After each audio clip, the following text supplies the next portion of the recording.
The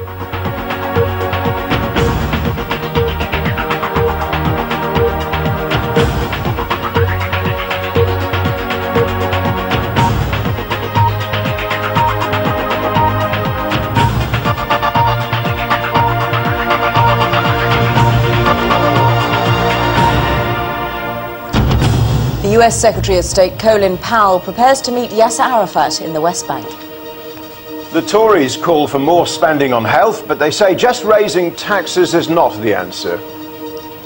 41,000 runners limber up for the London Marathon. And in golf, the Tiger leads the way at the US Masters at Augusta.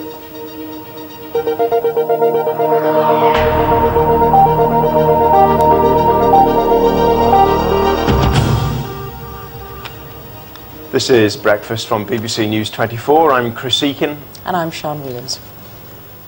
Good morning. Our main news this morning is the American Secretary of State Colin Powell is going to meet Yasser Arafat this morning to discuss the growing violence in the Middle East. The meeting was made possible after Mr. Arafat publicly condemned all terrorist acts against civilians.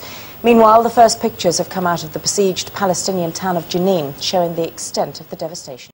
Discounting this, we'll look into that, find out a bit more about it. Right, time to catch up with the main headlines at 6:15. The American Secretary of State Colin Powell will meet Yasser Arafat after the Palestinian leader agreed to US demands to publicly condemn terrorism. The Conservative leader Ian Duncan Smith has acknowledged that the NHS needs more investment, but thinks the government should study alternatives to a publicly funded service. And the minimum wage is to increase by 10 pence to £4.20 an hour from October. It is the second rise for low-paid workers in 6 months. Still to come on Breakfast, the most polluted place on earth waits for £1 billion payout. There's a golfer or two waiting for a huge payout as well. Here's Mike Bushell with all the sport. Morning, Mike. Yes, morning to you, Chris.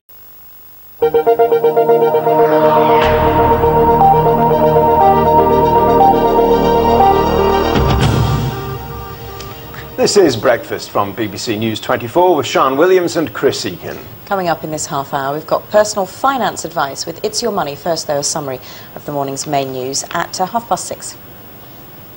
Colin Powell, the US Secretary of State, is going to meet Yasser Arafat in Ramallah this morning.